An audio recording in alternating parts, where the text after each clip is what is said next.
hakaba n'umwami ufite gakondo mu ijuru witwa Imana ishobora byose, ariyo tuje kubwira abantu baraha badukurikiye. Urwandiko rwa kabiri Pawulo yandikiye Timoteyo mu bice byaho 3 duhere ku murongo wa mbere. Yego, niyo gusubiza nkoresheje ijambo. nibyo. Hari ijambo rivuga ngo umenye yuko mu minsi y'imperuka hazaba ibihe birushye. Patrick, mfite ikibazo kimwe kigira kiti: ese muri iyi minsi abakozi b'Imana bihangane kukubaza iki kibazo, wenda niwe wari kukimbaza, ariko reka mbari njye ukikubaza kuko ninjye ukigenzuye iminsi nsanga kitageze kinyerera imbuto nk'izo nashakaga.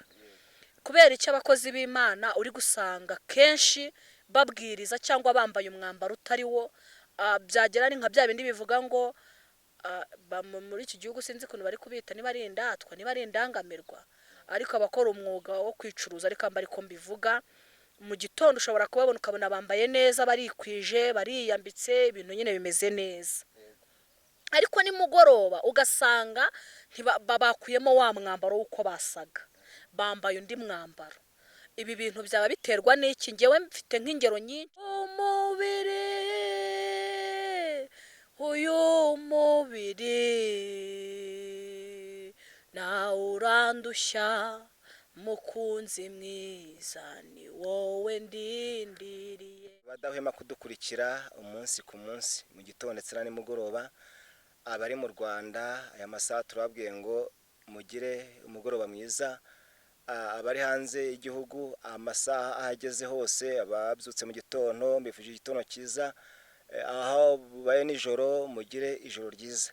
Nk'uko mutumenyereye kuri channel yitwa Baho Patrick Official, nanone tubazaniye umutumirwa.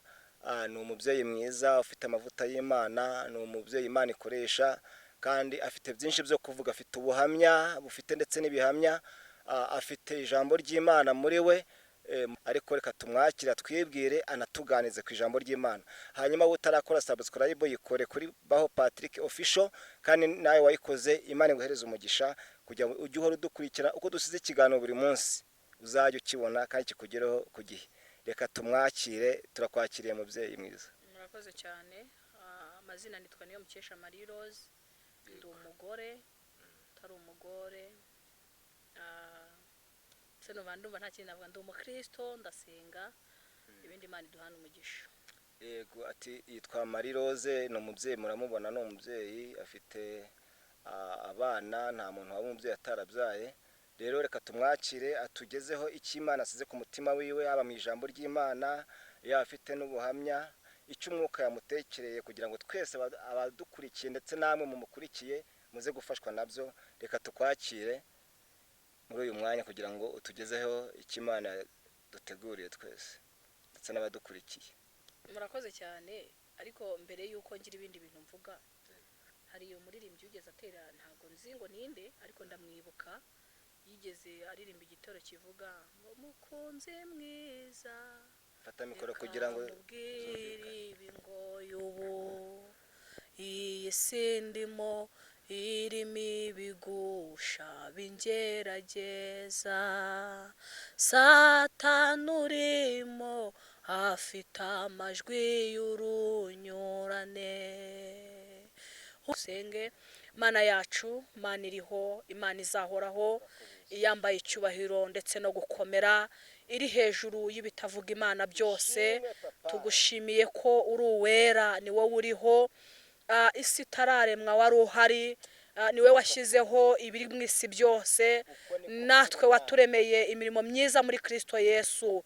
Turagushimiye rero muri uyu mwanya twongeye kuboneka imbere y'amaso cyangwa se y'ubwiza bwawe. Twe twinginze Imana ngo nubane natwe muri uyu mwanya, utugirire neza, utugarukeho, udutabaranisha imbabazi n'urukundo.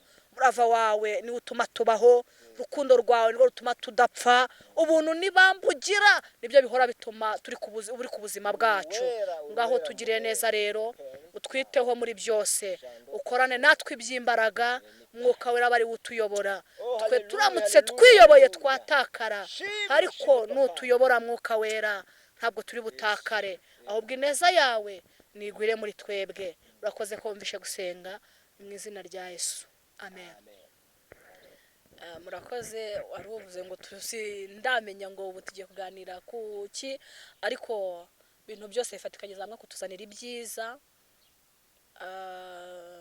Icyo navuga si ubu kiriho, ni byinshi wavuga, ni byinshi navuga, ariko reka mvuge kuri, ndumva nta bintu byinshi muri iyi minsi numva mfite cyangwa se nshaka kuvugaho, ariko icyo navuga ni uko Yesu ari umwami kandi Kristo ni umubyeyi. Amaboko y'abantu menshi akurekuye, abantu bakuvuyeho, Imana ijya gutegura andi maboko meza kandi mazima. Nshimiye Imana rero ko Imana ijya itegura urugendo kandi no mu rugendo igashyiramo impamba. Hari igihe cyangwa se hari igihe umuntu yinjiramo kikamugora, kikamusharirira, kikamubihira kuruta ubwa mbere cyangwa se kuruta ubwa nyuma, ariko dushimiye Imana itagisiga abantu. Umuntu yakwizeza ibitangaza, ejo akaguhinduka akagusiga.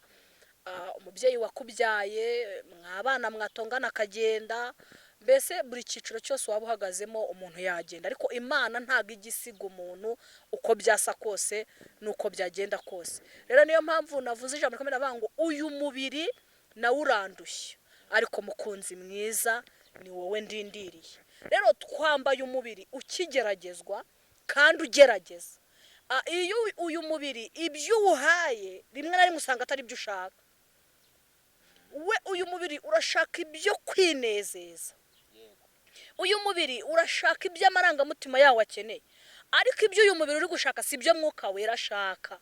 N'umwanditsi wanditse mu gitabo muri Bibiliya yaravuze ngo umubiri mbese kamere ikunda ibyo umwuka yanga, umwuka nawo ugakunda ibyo kamere yanga. Bivuga ngo uri mu isi, niyo mpamvu bivuga ngo abayoborwa n'umwuka w'Imana nibo abana b'Imana. Ni nako bimeze. Bivuga ngo rero buriya umubiri icyo gusaba cyose ujye ugikora, ushobora kuba wacumura ariko ngize amahirwe, ukava mu bushake bw'Imana. Ngize amahirwe abantu bakurikira abaho Patrick Official, wareka nkabaza kano kabazo nifuzaga. Namaze igihe ndwana n'iki kibazo, nkaya numva nazashaka umuntu nakibaza, ariko ngiriwe umugisha uyu munsi. Abakunzi baho Patrick Official, reke twibarize, teka mbaze baho Official, mbari we mbaza guheraho ko narabuze igisubizo cy'uyu mucyo kukubaza nyine. None wansobanurira ni kubera icyo abakozi b'Imana bari kwambara umwambaro utandukanye n'uwo bagakwiye kuba bambaye? Mwaba mukoze munsubije icyo kibazo. Kugusubiza icyo kibazo mubajije mu ijambo ry'Imana, urwandiko Pawulo yandikiye Timoteyo ni wa kabiri, kuko abantu bazaba bikunda, bakuna impiya, birarira, bikakaza, nakosore bibona, batukana, batumvira ababyeyi babo, indashima, batarabera. Urakumva? Mu minsi y'imperuka. Yego. Kuri gatatu baravuga ngo badakunda n'ababo, batuzura, babesherana, yego, batirinda, yego, bagira urugomo, badakunda ibyiza. Kuri kane haravuga ngo bagambana, ibyigenge, bikakaza, bakunda ibibanezeza aho gukunda Imana. Yego. Bishatse kuvuga ngo aho mpaye igisubizo. Iyi minsi turimo. None iyi minsi yo turimo ihindurana abakozi b'Imana cyangwa se abo twita abakozi b'Imana? Ni ukuvuga ngo Pawulo yandikira Timoteyo aya magambo, Pawulo yamwandikiye. Yaramubwiye ngo umenye ko mu minsi y'imperuka zabiye biruhije. Yego, byo ndabyumva. Avuga aya magambo. Yego, ndabyumva nabyo. Rero kuba dukurikira turi mu minsi y'imperuka. Iyi minsi y'imperuka rero niho mpamvu umuntu akwiye kumenya uko yitwara, akamenya uko ayitwaramo. Mbese bivuga ngo umuntu yimenye ku giti cye. None nk'ubu ko hari igihe umuntu aba afite ishyaka ryo kuba yahamagara umuntu akaba yatireka mpamagare nka Patrick Official dusengane, yego, ariko nimpamagara Patrick Official hari imbuto ndibuze gusanga atanyereye, yego. None ugasanga ntago nejejwe n'imirimo Patrick ari kugenda akora. Ese ntago twarambika agakiza hasi tukabanza tugakizwa, cyangwa se turambike kukuvuga ngo Imana ivugiye muri twebwe tubanza dushaka agakiza? Ngewe rega impamvu ndi kubikubwira, nge muri ibi bihe ndi gucamo by'ibikomere n'ibibazo n'ibigeragezo, mfite amakuru menshi 100% yuko aba bantu bari kwiyambika umwambaro utari uwabo, bamara kwambara umwambaro utari uwabo bakaza kwigira abo batari bo. rero ibi bintu nyine urabinsobanura gute kugira ngo ngenze kubyumva mbyumvishe ubwenge n'ibitekerezo ko aba bantu barakomeza gukora Imana mu jisho, bivuga ngo bari kwambara umwambaro udasa n'uwo w'ibyo bambaye. kuri uru rwandiko twe turimo n'ubundi ku murongo wa 5 haravuga ngo bafite ishusho yo kwera urumva ariko bahakana imbaraga zako. Abo ni abahe? ni abantu bo muri iyi minsi dusoyemo, urabyumva? Haravuze ngo bafite ishusho yo kwera ariko bahakana imbaraga zako, abameze batyo, urumva, abameze batyo ujye ubatera umugongo. Urakoze. Abakunzi ba Patrick Official, murumva ko ikibazo nyine nari mfite ndagisubijwe. Bivuge ngo ninjya gutera abantu, ese ninjya gutera abantu umugongo, rero bose ndi bubatera umugongo. Kandi twaravuze ngo Imana ntabwo tuzigera tuyibona bidaciye mu bantu. Uremera ko ijambo ry'Imana ridasaza? Ntabwo risaza. Imana ko ari ukuri. Iryo ndaryemera. Ni ukuvuga ngo rero mu banyamasengesho, yego, Eliya ari ijambo Eliya muri cyagiye yahigwaga n'uwitwa Ezebeli umugore wa Ahabu. Muri cyagiye Eliya yicaga abahanuzi 850, harimo 400 bayashera n'ababari 150. Byagezeho ngo uwitwa Ezebeli aramubwira ngo umwami Ahabu yageze mu rugo, abwira umugore wiwe ngo ibyabaye ku musozi. Eliya ngo yari yasanze abahanuzi ba Bayali n'abashera bari kubeshera Imana, barafashe ibigirwamana barabishinga bakajya babisenga. Eliya ngo hageze ngo agire ifuhe ry'ishyaka ry'Imana, aravuga ati ibi bintu ntibikabe. Arangije ngo aravuga ngo none tugiye kureba Imana nyamana. Yego, Imana mukorera mwebwe nanjye niyo nkorera zigiye guhangana. Ngo ahamagaza abahanuzi bajyana hepfo ngo ku kagezi. Abajyanye hepfo ku kagezi ngo arabafata ngo arabatemagura. Ngo umugore witwa Ezebeli yumva ngo inkuru zabaye ku bahanuzi be, azumvishe ngo atuma inkuru kuri Eliya. Aramubwira ngo mva Eliya, abahanuzi banjye wishe. Abo nabo bari abahanuzi ariko Imana ngo bari abahanuzi, ariko muri aba bahanuzi harimo umuhanuzi nyakuri. Ubwo ushatse kuvuga ngo mu bahanuzi si abahanuzi ahubwo hari umuhanuzi nyakuri nawe abarimo mu bihumbi 7. Murakoze, tubyumve neza bakunzi bacu, tubyumve neza. Abahanuzi sibo abahanuzi. Aho naho ndashaka kuza kuhumva neza. Muri iyo minsi y'imperuka hazabe bihe birushye. Abantu benshi ntabwo bazumva ukuri, bazita ku nyigisho z'ibinyoma, bite ku bibanezeza, bakunde impiya kurenza ibindi. Igihe dusoyemo abantu bari gukunda amafaranga kurenza gukunda Imana. Kandi abantu batinyutse ibyaha. Umuntu wita umukristo namubwiye ati nyicira umuntu w'amafaranga yabyemera. Ariko Paulo yandikiye Timoteyo yaramubwiye ngo abameze batyo abo bantu ujye ubatera iki? Umugongo. Aramubwiye ngo wite ku nyigisho wigishijwe kera. Yego. Budukwiye kugenda mu gakiza ka kera, tukareka gakiza k'inzaduka. None ubu harabura iki ku bintu biri kugendana ngo ni viziyo tugeze. Nyine turi muri viziyo, ariko iyi minsi iri guteguza umugeni. Turi mu gihe cyo kugira ngo umugeni agaragare yambare. Turi mu rwambariro. Rwambariro bari kwambara, ngwino wambare mu rwambariro bari kwambara, ngwino twambare. Bakunzi ba Patrick Official, mwabyumvishe neza, sinzi namwe iki kibazo mwajyaga mukibaza, ariko niba hari n'ukundi kuntu umuntu yabyumva yadusobanurira, n'ukuri nge mukomeze munsobanurire, kuko nagiye mbabona bambaye umwambaro udasa n'ibyo bavuga. Ariko badusobanuriye ko buri wese arimo urwambariro arimo kwambara. Rero reka mvuge ngo nawe uri mu rwambariro ntiwite ku byo runaka ari gukora, kuko haraho yageze aratubwira ngo tuzabamenyera ku mbuto bazatwerera.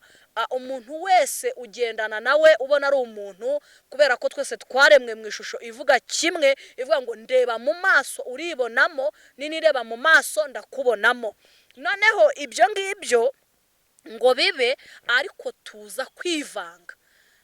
mu kwivanga rero sinzi adusana atubwira ngo mu rwambariro bari kwambara bivuga ngo turareka nyine urwivange rukomeze rwivange. Hari aho ageze avuga akantu numva kanteye ubwoba, ndavanga se ntabwo uzatongana n'abahanuzi?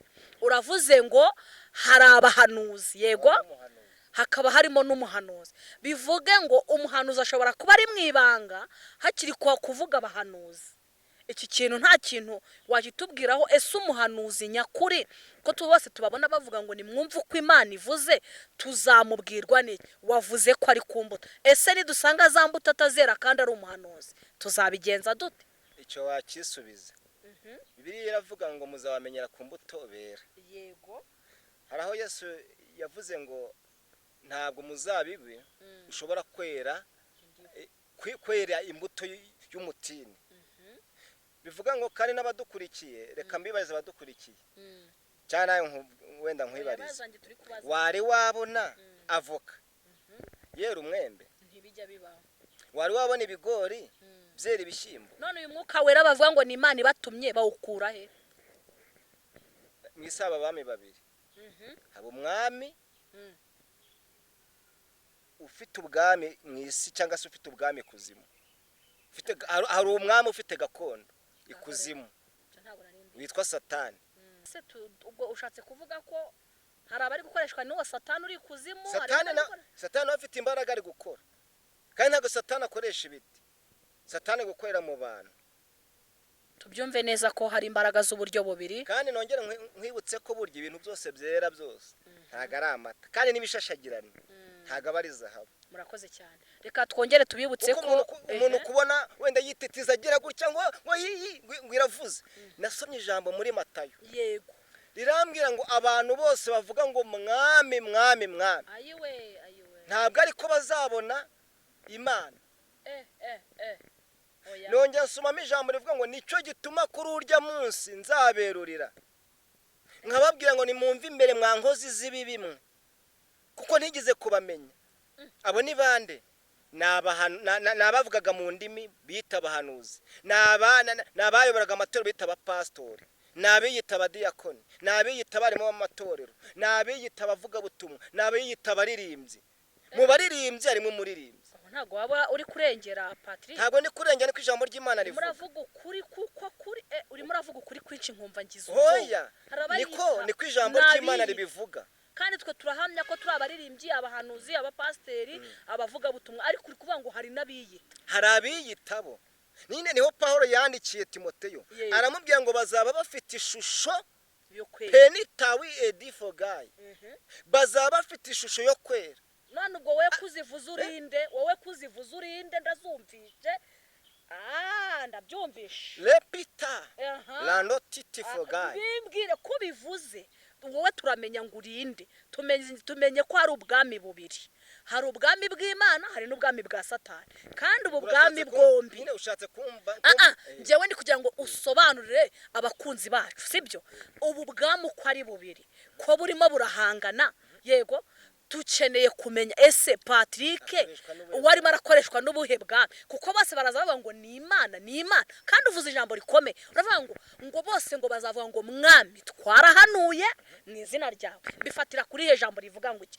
Ngo igihe kimwe ngo ababigishwa ba Yesu ngo babonye umuntu watewe n'abadayimoni, yego, ngo nabo biyumvamo imbaraga zo kujya kumusengera, ngo barasenga icyuya kiraza ikindi kirabarenga, ariko ngo dayimoni ntiyamuvamo, yego, ariko ngo Kristo ahageze gusa we yarategetse biremera, yego, ngo baramubaza ngo ubikoze ute? None mbwira, ni Kristo nawe muri gukorana cyangwa ni za mbaraga wahereyeho utubwira? Yesu baramubajije bajya kumutera abafarisayo, bamenye ko akora ibitangaza byinshi cyane, babona ari gukoresha impano zitandukanye n'izo bari bazi ku bandi bantu. Ndabyemera cyane.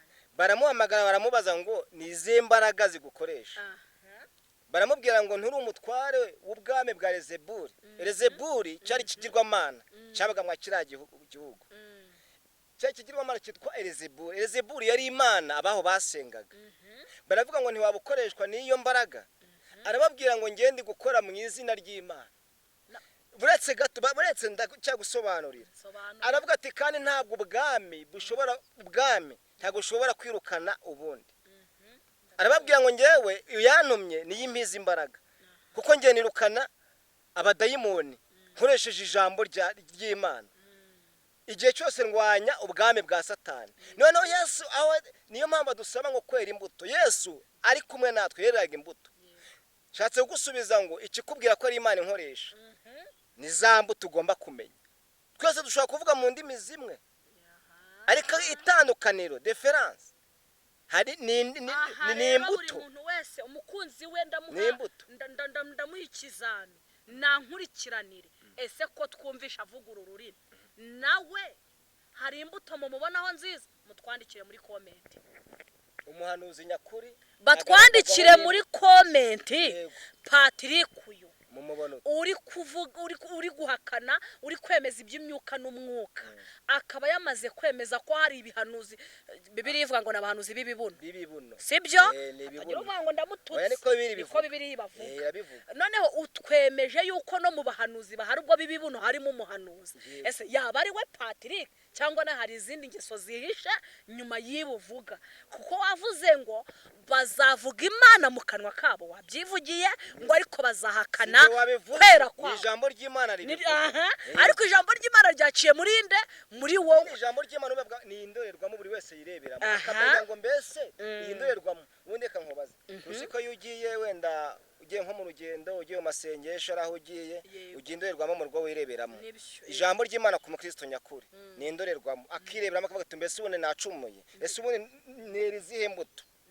Rero niryo jambo rivuga ngo mumenye ko niyo minsi Pawulo yabwiraga Timote yamuhagiye indorerwamo hamwe ngo uzirinde aravuga ati nugendana nabo kandi mwibutse ko yugendana nabo bameze batyo wandura ingeso nk'izabo niho yamuhuguye ati rero wirinde kugendana nabo abo uzajya ubona bameze batyo uzajya ugira ute ubatera umugongo nyamara ushobora kuba reka nkubwire buriya ngo bajya batera ibuye ngo rimwe rikica inyoni ebyiri tazatuma tugutera umugongo twakubonye ubwo ugiye kuduha umukoro wo kukugenzura uhaye uburenganzira. Urakoze cyane bakunzi babaho Patrick official mbahaye uburenganzira reka tumenye neza izi mbuto atubwira niba nawazera kugira ngo tubane neza cyangwa se twese tuzagirane mu ijuru kuko muri ibyo yuzuye umwuka yaravuga ngo imbere ya ntebe zahagararayo zabanjanye iminyago nyishikirize Yesu. Imana ibaho umugisha. Rero reka mbifurize pasiteri uzabazwa iminyago, muhanuzi uzabazwa iminyago, muririmbyi uzabazwa iminyago, buri muntu wese mu ruhande rwe azabazwa iminyago. Ese iminyago uzabazwa ni yihe iri hehe? Tangira ukore kuko bavuze ngo mu rwambariro bari kwambara ngwino wambare. Yereka mvuge ngo Yesu nabaho umugisha. Reka nsabe Patrick dusengere dusoza ariko navuga ngo nanone hari nama twavugaho akantu gato twavuga ngo nawe warucitse intege, nawe warucogoye, nawe warusubiye inyuma, ongera ubyuke, iminsi ni mibi kandi goya abagenzi irimo irabatwaza igitugu. Rwana nanjye ndwane tuzagere mu bwami. Imana yo mu ijuru ibaho umugisha. Reka tumwakira asenge ibindi nawe ubutaha. Murakoze cyane ariko ntarasenga mbere kugira ngo nkore kure ngira ngo hari abari bakubonye ari ubwa mbere ariko ubwa mbere bakubonye hano kuri televiziyo. Rero nagiraga ngo ahubwo wowe ubahereze nomero yawe uwagushaka kuko ushaka kuba ufite ibintu byinshi kandi nimushaka ko tuzongera kubagarurira uyu mubyeyi murabyandika muri comment. Rero reka bahereze nomero ya telefone kugira ngo uwashaka ko yamugira inama, uwashaka ko yamufasha gusenga cyangwa se n'ikindi gitekerezo yamwungura kuko buriya bajya bavuga ngo nta muntu wigira inama kandi ntangize yingize ntabwo bijya bishoboka. Hari igitekerezo wamushakaho, hari inama wamushakaho, ni umubyeyi murabona ufite n'umunararibonye mu by'Imana ndetse kandi ni na byinshi yaba afite ku byo yakugiraho inama. Reka tange nimero yiwe ahubwo narangiza n'ingiye wamwakiriye aha ngaha waradusengera. Yaradusengera. Nimero ni 0788 99 28 58 kane iri muri mobile money rwose. N'umuntu wifuza kunkandira akanyenyeri azampa akanyenyeri. Imana yo mu ijuru nibaha umugisha, reka dusenge. Turagushimiye nanone mwami, tugushimiye ko wabanye natwe, izina ryawe nirihimbazwe.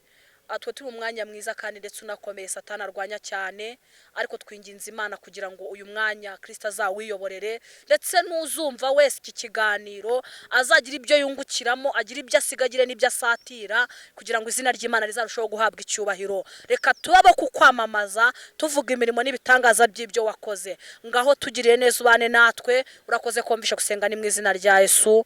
Amen. Amen. Imana ihereze umugisha rero nahakagaruka, kandi yawe yitwa ngo iki konzi ko ufite YouTube channel yitwa Rafa TV. Rero abakunzi banjye mujye no kuri Rafa TV mukore subscribe ndetse na share, mugisharinga ibiganiro bye mubona ndetse na comment, ntacyo bitwaye. Imana ibahereze umugisha. Shalom.